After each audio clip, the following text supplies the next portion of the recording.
Good evening and welcome to News Tonight on Rajya Sabha TV. I'm Tina Jha. Let's begin with the headlines. Opposition parties, including the Congress, misleading people about Citizenship Amendment Act, says Prime Minister Narendra Modi. Campaigning for the BJP in Jharkhand, the Prime Minister asserts the new law will not affect citizenship of any Indian.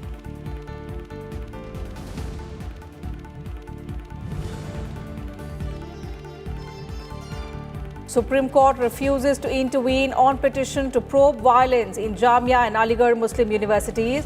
Asks petitioners to approach High Court first with their prayers for court-appointed committee for inquiry into the cases.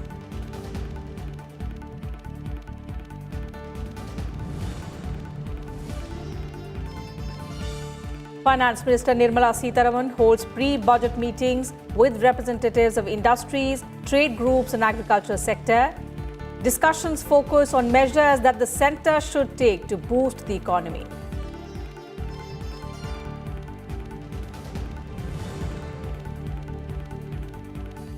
Centre launches national broadband mission to connect 6 lakh villages. Union Minister for Information and Technology Ravi Shankar Prasad says national broadband mission will allow every person in the country access to the internet.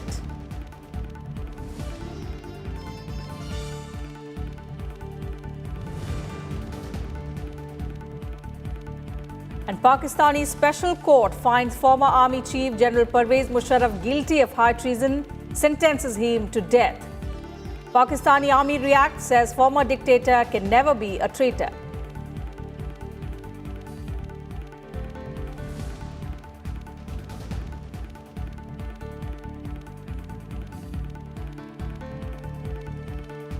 Prime Minister Narendra Modi targeted the Congress and other opposition parties, accusing them of spreading violence over the Citizenship Amendment Act. Addressing an election rally in Jharkhand on Tuesday, the Prime Minister said that the opposition is spreading fear among the Muslims in the name of this act. He further said vested interests cannot be allowed to divide people and create disturbance in the country. The Prime Minister reiterated that the Citizenship Amendment Act does not affect any Indian citizen of any religion and no one should worry about it. He also urged the people of Jharkhand to vote in favor of the BJP to speed up development in the state.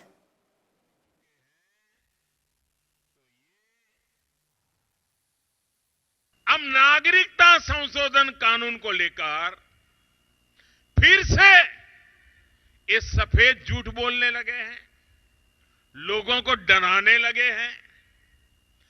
Congress और उसके जैसे दलों और उसके वामपंथी ecosystem ने पूरी ताकत झोंक दी है भारत के मुसलमानों को डराने के लिए। ये लोग देश में झूठ और भ्रम का माहौल बना रहे हैं, हिंसा फैला रहे हैं,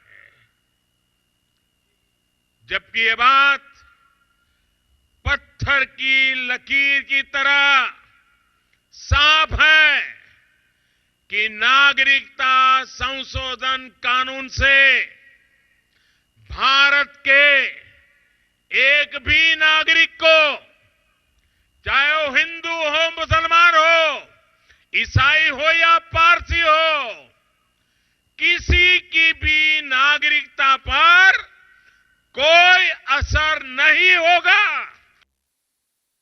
पूरे देश ने इस कांग्रेस और उसके साथियों की नकारात्मक सोच को ही नकार दिया। लेकिन साथियों, लोगों को डराने को, झूठी बातें फैलाने को उन्होंने अपनी राजनीति का आधार बना दिया है। जनता की सेवा करके राजनीति नहीं कर सकते, झूठ फैला करके ही, डर का माहौल पैदा करके ही वे अपनी राजनीति करने की आदत उसी के भरोसे चल रहे हैं। Meanwhile, Union Home Minister Amit Shah also asserted that there is nothing against minorities in the Citizenship Amendment Act. He also accused the opposition of engaging in a false campaign over the legislation.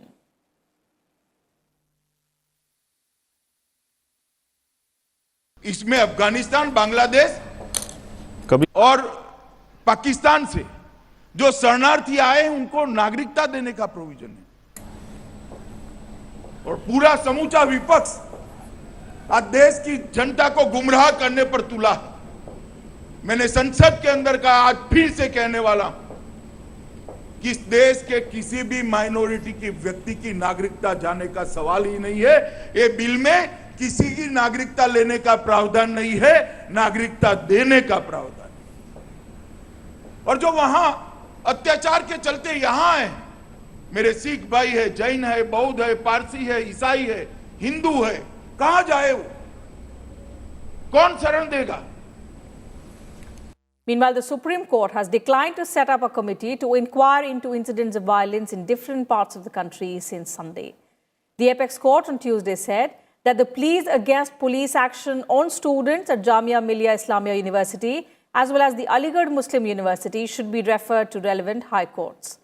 The bench, headed by Chief Justice S.A. Bobde, directed the petitioners to approach the high courts within whose jurisdiction the incidents took place. The bench said high courts may appoint former judges of the Supreme Court to conduct inquiries after hearing the centre as well as the concerned state government.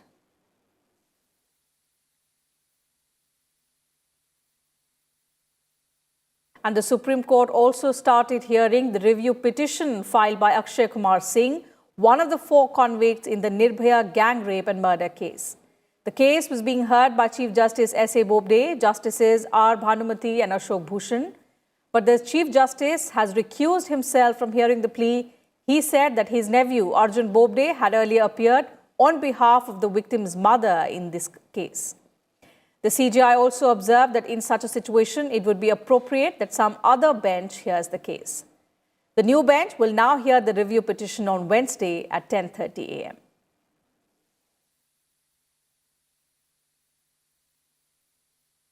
Finance Minister Nirmala Sitharaman on Tuesday held pre-budget consultations with various stakeholder groups. The Finance Minister held the first meeting with stakeholders groups from agriculture and agro-processing sector. The main areas of discussion during the meeting included agricultural marketing reforms, organic and natural farming, agricultural commodity markets and future trading, storage, infrastructure for agricultural produce, animal husbandry, agro-processing industry, and ideas for reducing food subsidy. During the meeting, representatives of the agro-processing and rural development sectors submitted various suggestions to boost investment in agricultural sector and also enhance market access to the farmers. Later in the day, the Finance Minister also held meetings with stakeholder groups from industry, trade and service sectors. And during this meeting, the main areas of discussion included regulatory environment impacting private investment, measures for promotion of exports amidst rising protectionist tendencies, industrial production, logistics, media and entertainment services, and IT-enabled services. The consultation meeting was held in connection with the forthcoming union budget for the year 2020-2021.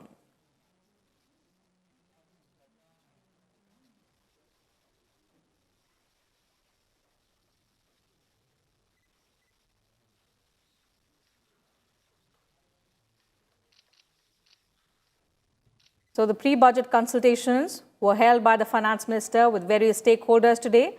The first meeting took place with the agriculture and agro-processing sector, while the second one took place with the trade, industry and service sectors.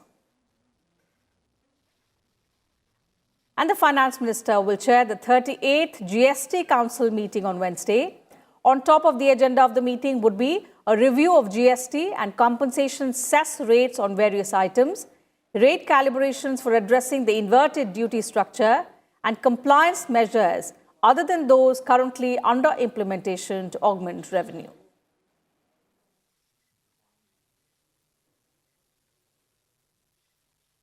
With an aim to provide broadband services in all villages by the year 2022, Union Minister Ravi Shankar Prasad launched the National Broadband Mission on Tuesday. The mission will facilitate universal and equitable access to broadband services across the country, especially in the rural and remote areas. The vision of the National Broadband Mission is to fast-track growth of digital communication infrastructure as well as bridge digital divide, also facilitate digital empowerment and provide affordable and universal access of broadband. The mission envisages 7 lakh crore rupees investment from the government and private sector together over the next 3 to 4 years. 10% of the funds will come from the USO fund and the balance will come from the industry. अभी देश में 22 lakh kilometre optical fibre है, इसको हमें 50 lakh kilometre करना है. Now I am coming to the concrete part of it. From 22 lakh to 50 lakhs. और अभी हमारे देश में 5.65 लाख टावर्स हैं, इसको हमको 10 लाख टावर ले जाना है. और एक बात तो अंशु ने बताई कि 30% of tower optical is fiberized. We have to carry it to 70%. And time for a very short break here. More news and updates will continue on the other side. Do stay with us.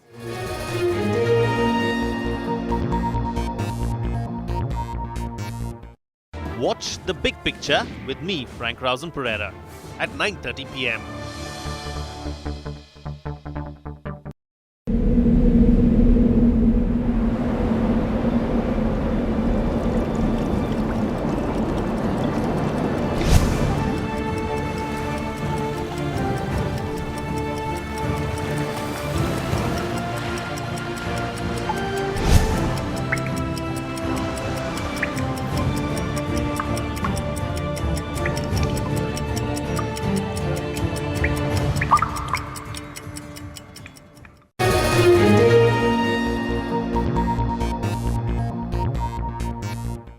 Welcome back. You're watching News Tonight. The 3-day All India Convention of Presiding Officers of Legislatures is currently underway in Dehradun. The convention is being attended by the Secretary General of both Lok Sabha and Rajya Sabha, along with secretaries and senior-most officials of all legislative bodies of the country. Assembly speakers and deputy speakers from many states are also attending the meet. Rajya Sabha Secretary General Deshdeepak Verma said that disruptions lead to waste of time as well as loss of productivity of the legislature. He termed the 250th session of the Rajya Sabha as historic. He also praised Rajya Sabha television, saying the channel is achieving new milestones. While Lok Sabha Secretary General Snehlata Srivastava said the last session has been highly productive.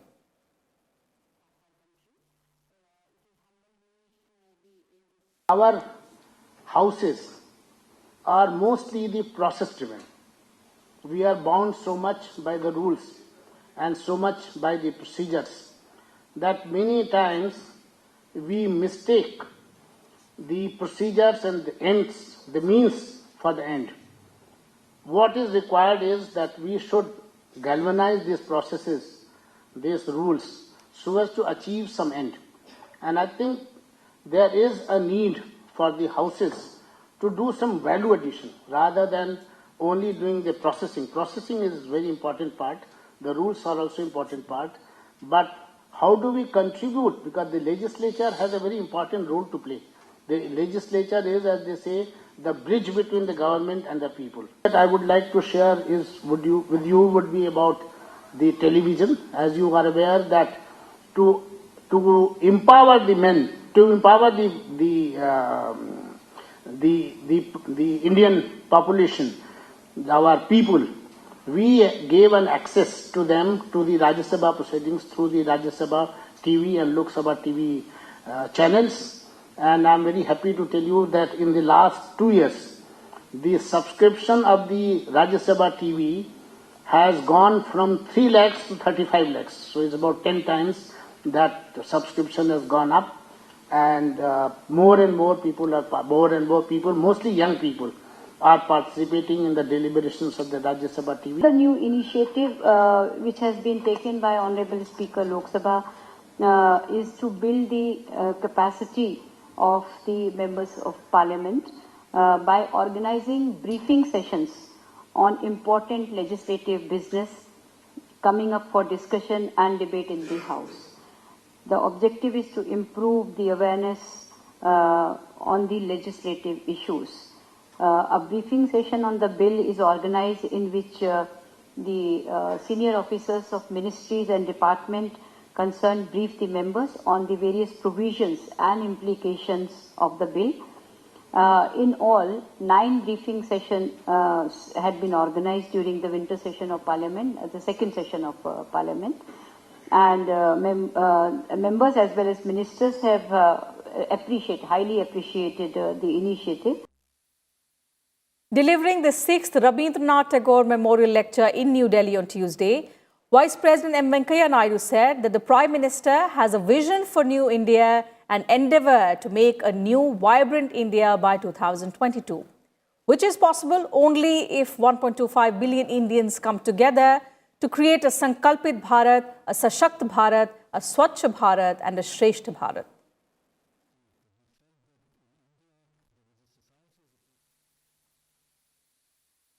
माननीय प्रधानमंत्री ने नया भारत की दृष्टि एक परिकल्पना हमारे सामने रखी है। उद्देश्य है कि 2022 तक एक नया जीवंत भारत बनाना। यह तभी संभव है जब 125 करोड़ भारतीय और 130 करोड़ भारतीय एक संकल्प भारत, एक सशक्त भारत, एक स्वच्छ भारत तथा एक श्रेष्ठ भारत के निर्माण के इस यज्ञ में सम्मिलित हो और सक्रिय सहयोग दे। मुझे विश्वास है कि नया भारत इनोवेशन तथा ज्ञान का केंद्र होगा, जहां प्रतिभावान डिजिटल शक्ति से संपन्न युवा, उद्यमी, टेक्नोक्रेट, वैज्ञानिक तथा बुद्धिजीवी सभी एक साथ मिलकर पर्यावरण, मौसम परिवर्तन, कृषि उत्पादकता जैसे विषयों के स्वदेशी समाधान खोजेंगे। Paying tribute to Rabindranath Tagore, the Vice President said that Tagore's timeless vision has great relevance for India and the world even today, and said that he truly was a Vishwakavi. The Vice President also released a book titled Swami Vivekanand, Hinduism and India's Road to Modernity.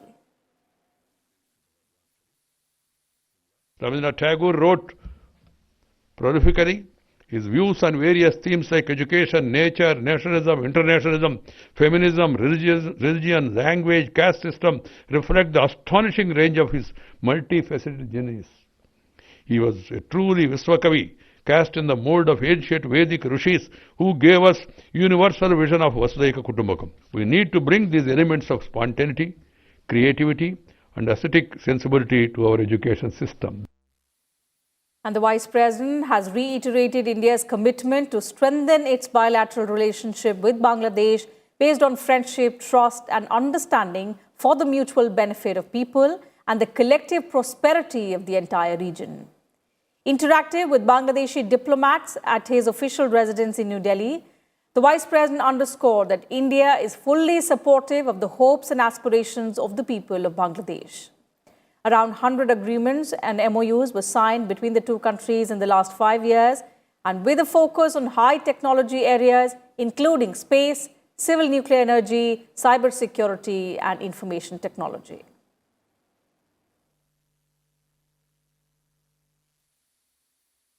Ultimate aim of reforms is to make the people's life more comfortable.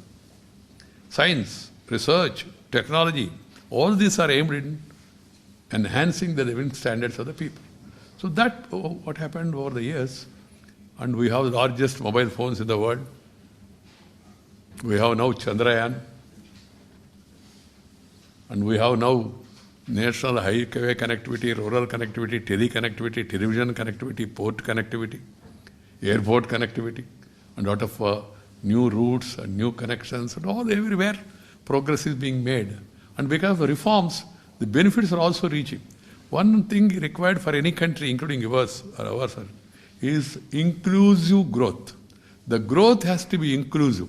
Everybody should feel that he is also having a stake in the development story of the country, and fruits of development is reaching him or her.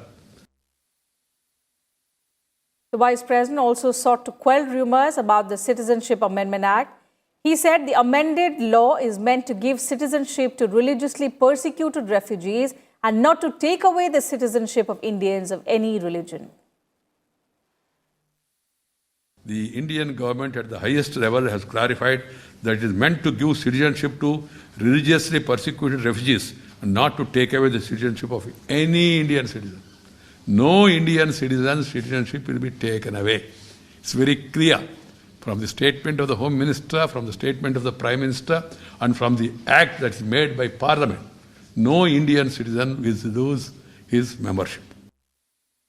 Supersonic cruise missile BrahMos was successfully test-fired from a base in Odisha's Chandipur on Tuesday. Defense Research and Development Organization said the land attack version of the missile was test-fired from a mobile autonomous launcher at Launch Complex 3 of the Integrated Test Range at Chandipur at around 8:30 a.m. on Tuesday. The BrahMos missile is a medium-range ramjet supersonic cruise missile capable of being launched from submarines, ships, fighter jets, and even land.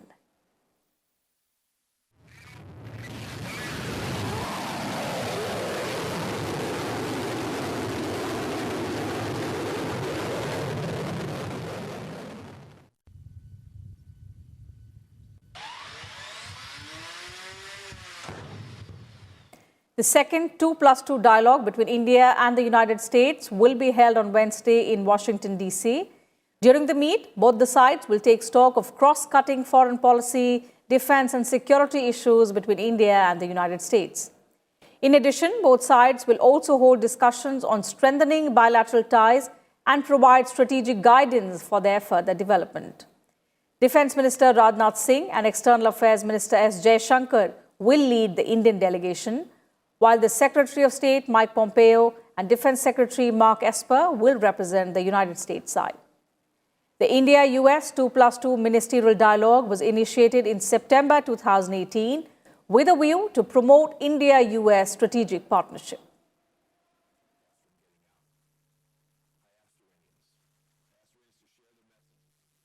And let's now talk about environment and climate change.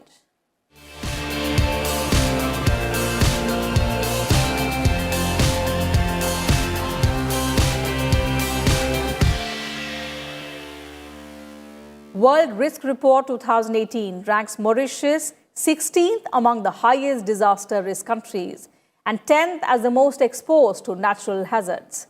Increasing frequency and intensity of cyclones, torrential rains and flash floods have threatened people's livelihoods in the islands. Tourism, which contributed about 24.3% of the country's GDP in the last year, is increasingly impacted by coral bleaching due to high sea water temperatures and beach erosion. Some beaches have shrunk over 10 meters in the last decade.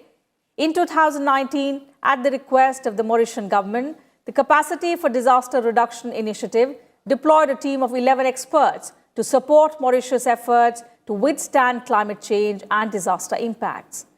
The initiative is a global partnership of 20 organizations working towards achieving the Sustainable Development Goals by developing countries' capacity to reduce climate and disaster risk.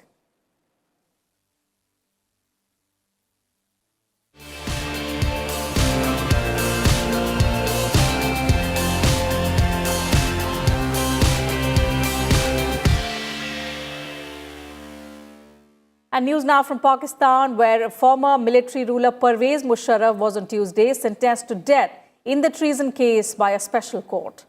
A 3-member bench of the Special Court of Pakistan handed Musharraf death sentence in the long-drawn high treason case against him. He was charged for suspending the constitution and also imposing emergency rule back in 2007, a punishable offence for which he was indicted in 2014. The former Pakistani Army chief left for Dubai for medical treatment in March 2016 and has not returned since, citing security and health reasons.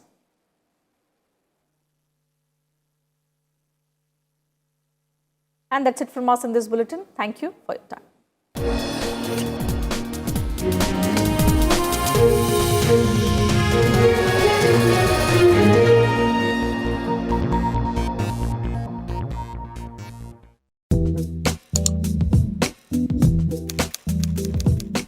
million people have